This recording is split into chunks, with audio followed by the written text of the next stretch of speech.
Hello, c'est HR, votre chroniqueur.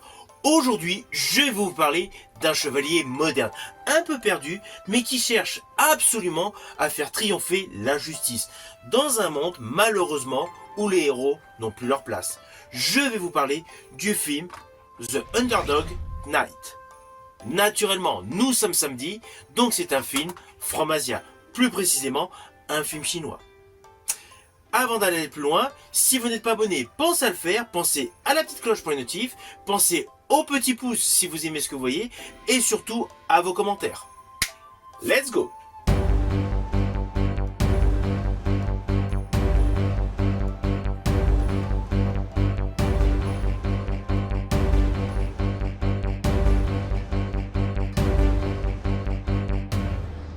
Alors tout d'abord, fiche technique de ce film. Il a pour titre The Underdog Knight.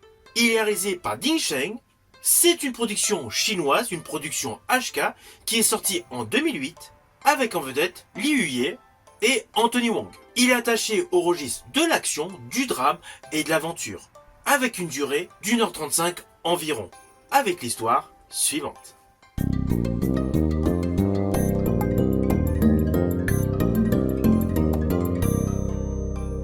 Alors, ne vous inquiétez pas, comme d'habitude, no spoil, et surtout de manière succincte pour que vous ayez le plaisir de découvrir l'histoire par vous-même. Mais voilà, le thème de base est le suivant.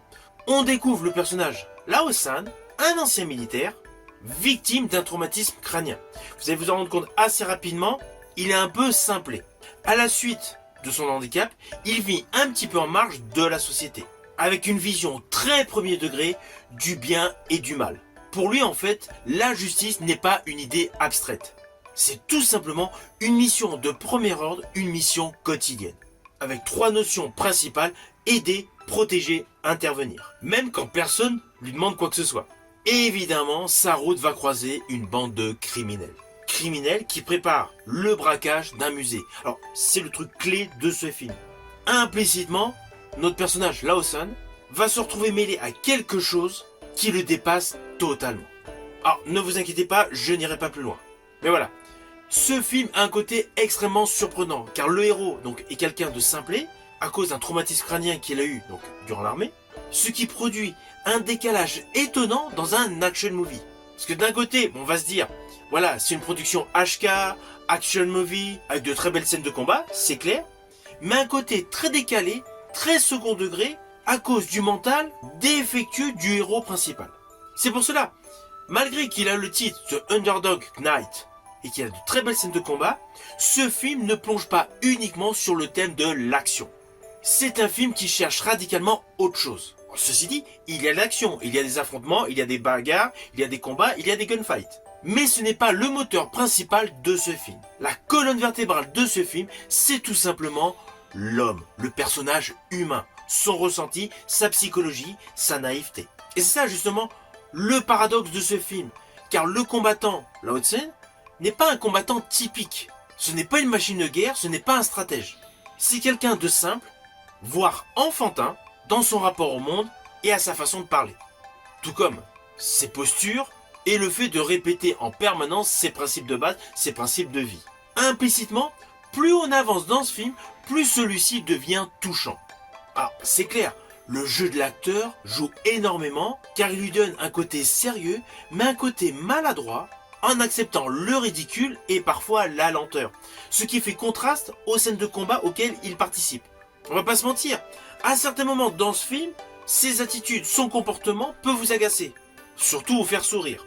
Mais en fait, ce jeu donne une dimension beaucoup plus importante à un film tout simplement axé sur le braquage d'un musée. Alors ce qui est frappant dans ce film, c'est qu'en fait l'obsession de la justice, pour le personnage principal, agit pleinement comme si la totalité du monde respectait toutes les règles morales. Or, tout autour de lui, tous les personnages sont troubles, ambigus, surtout chargés de compromis. Du coup, chaque intervention du héros crée un réel mélange, où le courage admirable, la gêne, la timidité et la tristesse s'entremêlent en permanence. Alors oui, il y a l'objectif du braquage, mais en fait c'est plus une toile de fond. Cela apporte uniquement de la tension et une structure au film, mais en fait c'est essentiellement pour révéler les protagonistes importants de ce long métrage. Alors, le leader des criminels, interprété par Anthony Wong, vu jadis dans Infernal Affair, incarne totalement un monde pragmatique, structuré et lucide sur la violence. Le personnage Lao Sin face à lui est un anachronisme vivant. Du coup, il y a une certaine dualité entre la logique criminelle et le côté farfelu de la justice. Tout cela confère à ce film un ton particulier. Car vous allez le voir, dans ce film, il y a des moments très drôles, mais il y a des moments très mélancoliques. Je pense notamment avec l'histoire de la petite amie. On peut même se dire que le film oscille entre satire et drame. On passe du sourire à l'inquiétude, puis vers une vraie émotion. Et du coup, lorsqu'il y a des séquences très brutales, très violentes, cela prend une dimension à part. Car la fragilité de tout le personnage, de tout le récit, s'en retrouve perturbée par un choc frontal. Alors perso, toute la vision scénaristique de ce film, et surtout le personnage du simplet épris de justice, cela m'a rappelé une trilogie où d'ailleurs j'avais effectué une chronique sur ma chaîne YouTube Achat Movie Fan, c'est la 36e chambre, les Shaolin. Alors évidemment, on n'est pas dans le même type de récit, ni dans la même époque tant de cinéma que dans l'histoire d'arts martiaux. Mais il y a un véritable lien entre la 36e chambre et The Underdog Knight. Dans les deux cas, on suit la construction morale d'un homme animé par un idéal de justice. Le film s'intéresse à la discipline, à la transformation intérieure et au prix à payer pour défendre une cause. Là, dans The Underdog Knight, la démarche est presque inversée, d'où le point commun avec la 36e chambre. Le héros possède déjà son idéal, il n'a pas besoin d'apprendre la justice, il en déborde. Ce qu'il doit affronter, c'est tout simplement un monde qui ne fonctionne plus avec ses règles, un monde totalement corrompu, un monde baigné par le mal. Ainsi, dans la 36e chambre et dans The Underdog Knight, le point commun est essentiellement le fait que nous avons un héros qui est prêt à tout sacrifier pour quelque chose de beaucoup plus grand. Et dans les deux cas, il s'agit de l'action mis au service de l'émotion.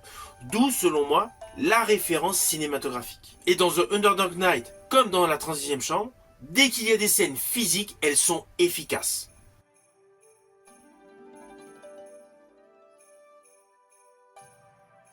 Alors au final, ce film, The Underdog Knight, est un film qui peut certes vous déconcerter, car il y a un côté étonnant du héros simplet, qui a des petits délires, qui se retrouvent un peu déstructurés face à un grand méchant très carré dans son braquage du musée. Mais c'est un film qui donne une vision totalement innovatrice par rapport à l'action movie dans un monde contemporain avec une dimension beaucoup plus psychologique.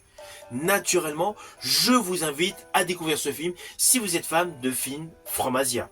Il est actuellement disponible sur pléthore de plateformes de streaming en VOD, mais également par le biais de supports physiques via DVD ou Blu-ray.